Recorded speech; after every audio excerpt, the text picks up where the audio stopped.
Hi friends, today I am going to discuss on the Westland. The Westland is a very important work. It was written by T.S. Eliot. He was a 20th century writer, and the Westland is very popular work. It was written in 1922, and this work is many times written, many times asked in the UGC NET exam, and every exam. So it is also a complicated work. It is not easy to understand, and there are so many critics discussed on the Westland, and I am going to discuss the Westland. It is really a fantastic work, and you can learn a lot from this work. So let's start now. The Westland, the first working title for the Westland, जो first working title है Westland का, इसका जो सबसे पहला जो नाम दिया गया टी.एस. इलियट के द्वारा, उसने लिखा ही do the police in different voices. He do the police in different voices, ये इसका सबसे पहला नाम है। जब टी.एस. इलियट ने इस वर्क को लिखना स्टार्ट किया तो उन्होंने इस वर्क को ये नाम दिया, and it was taken from Charles Dickens. ये चार्ल्स डिकन का एक वर्क है जहाँ वहाँ से लिया गया है, और चार्ल्स डिकन का जो वर्क का जो नेम है वो है आवर म्यूचुअल फ्रेंड। ये आवर म्यूचुअल फ्रेंड के टाइटल जो है उससे इसको उठाया गया है, he do the police in different voices. Next I am going to discuss, already I told you it was published in 1922। ये 1922 में इसको पब्लिश किया गया, and it was written in free verse. ये जो वर्क है ये फ्री वर्स के अंदर लिखा गया। फ्री वर्स का मतलब होता है नो राइम नो मीटर, यानी कि न तो इसके अंदर कोई राइम थे और न ही इसके अंदर कोई मीटर था, इसलिए इसको फ्री वर्स कहा गया है।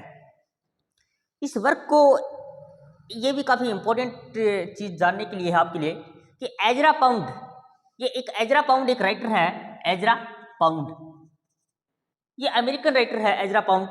इन्होंने हेल्प किया, Ezra Pound helped, sorry it was written 2 times.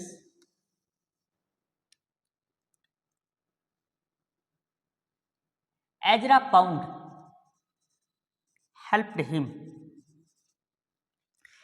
Ezra Pound helped him to edit and sort the poem.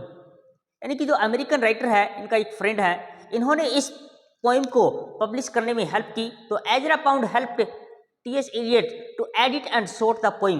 यानी कि एडिट और सॉर्ट इन्होंने क्यों किया? क्योंकि ये जो वर्क है टी.एस. इलियट का, ये लगभग 800 लाइन्स का है। जब इन्होंने टी.एस. इलियट ने इस वर्क को लिखा तो उन्होंने 800 लाइन्स लिखी, but finally it was published only 434 lines. कहीं कहीं पर आपको 433 लाइन्स मिलेगी। तो एक लाइन ऐसी बताते हैं कि जो एडिटर था उससे भूल हो गई, लेकिन फाइनली उसके बाद में उस लाइन को इसमें जोड़ दिया गया। तो आपको जब भी एग्जाम में पूछा जाए कि how many lines were published in the Waste Land, तो 434 lines were published in the Waste Land. ये दोबारा से लाइन रिपीट होगी। तो फ्री वर्स के अंदर लिखा गया, यानी कि इसके अंदर no rhyme and no metre, इसलिए ये वर्क जो है ये वेरी कॉम्प्लिकेटेड हुआ। और देखिए वेरी इंटरेस्टिंग वर्क है कि there are many languages used in this poem. There are many languages were used in this poem, जैसे ग्रीक, जर्मन, इटालियन, इंग्लिश। जैसे Greek, German, Italian,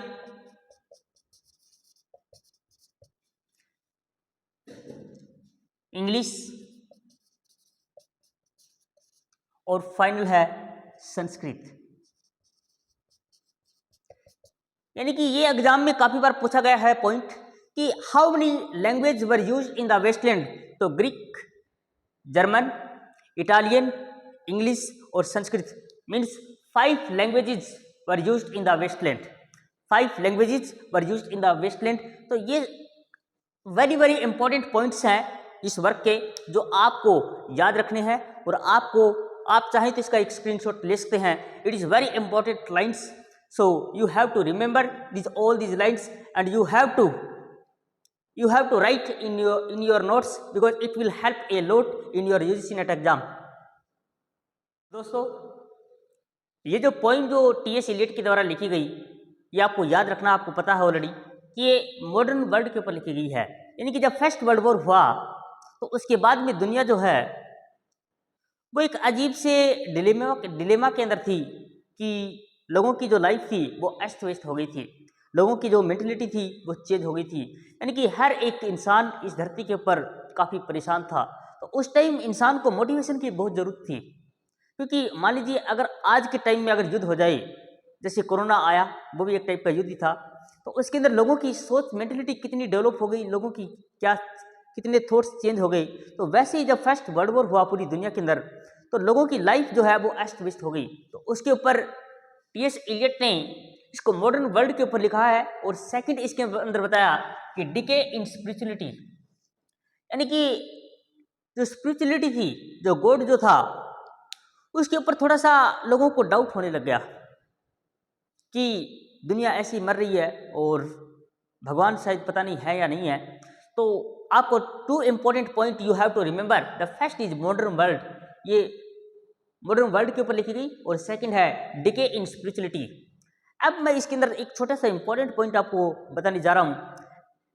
there are so many references used in this poem. ऐसे बहुत सारे references लिए गए हैं इस poem के अंदर, क्योंकि it is very very complex poem, it is not easy to understand, it is really a complex poem. So there are so many references T S. Eliot ने लिए हैं, जो अलग अलग वर्क से उठाए हैं टी.एस. इलियट ने। और ये जो वर्क्स हैं ये काफ़ी इंपॉर्टेंट वर्क्स हैं जो राइटर के द्वारा लिए गए हैं। तो आपको ये वर्क्स भी थोड़ी सी याद रखने हैं कि टी.एस. इलियट में कौन कौन से वर्क उठाए गए हैं। सबसे पहली लाइन है Chaucer's Canterbury Tales. Chaucer's Canterbury Tales है, इसकी लाइन उठाई गई है। सबसे पहले मैं आपको ओपनिंग लाइन और एंडिंग लाइन भी इस पोइम की बताऊंगा, तो डोंट वरी। तो कैंटरबरी टेल्स की लाइनें कुछ उठाई गई हैं। सेकंड इसमें शेक्सपियर के वर्क लिए गए हैं। जो पहला वर्क है एंटोनी एंड क्लियोपात्रा, ये शेक्सपियर ने लिखा है। सेकंड है हैमलेट और थर्ड है टेम्पेस्ट। तो शेक्सपियर के 3 वर्क उठाए गए हैं जो इसमें द वेस्टलैंड के अंदर डाले गए हैं। और थर्ड है थॉमस किड्स का। थॉमस किड का जो वर्क है स्पेनिश ट्रेजेडी, स्पेनिश ट्रेजेडी भी काफ़ी इंपॉर्टेंट है, जो इस वर्क में डाली गई हैं कुछ लाइनें। और already you know this John Milton, it is my favourite writer. John Milton जो है उन्होंने पैराडाइज लॉस्ट लिखा है, आपको पता है, जो 12 बुक्स के अंदर पब्लिश हुआ था। तो ये वर्क्स, इस वर्क की लाइनें भी टी.एस. इलियट ने उठाई गई हैं पैराडाइज लॉस्ट से। एंड लास्ट है गोल्डस्मिथ द विकार ऑफ वेकफील्ड, द विकार ऑफ वेकफील्ड, इससे कुछ लाइनें उठाई गई हैं। तो ये सारे के सारे वर्क्स की जो लाइनें हैं ये इस द वेस्टलैंड के अंदर डाली गई हैं। तो अब हम डिस्कस करने वाले हैं टी.एस. इलियट के द वेस्टलैंड के बारे में, कि इस वेस्टलैंड में इसका मेन थीम क्या है। तो मैं ये जो अभी जो फिलहाल जो आपको ये वीडियो बना रहा हूँ, ये पार्ट 1 है, ये द वेस्टलैंड का पार्ट 1 है। तो पार्ट 1 में हम इसकी मेन थीम्स को हम डिस्कस करेंगे, और पार्ट 2 के अंदर इसको already it is divided into 5 parts, यानी कि वेस्टलैंड जो है वो 5 सेक्शन के अंदर पब्लिश हुई है। तो हम पांचों के पांचों पार्ट्स को आज मैं बताने जा रहा हूं। तो आगे नेक्स्ट वीडियो में हम इसके ऊपर और डिटेल में डिस्कस करेंगे। तो आप बने रहिए हमारे साथ और सीखते रहिए द कैरियर ट्विटर पर।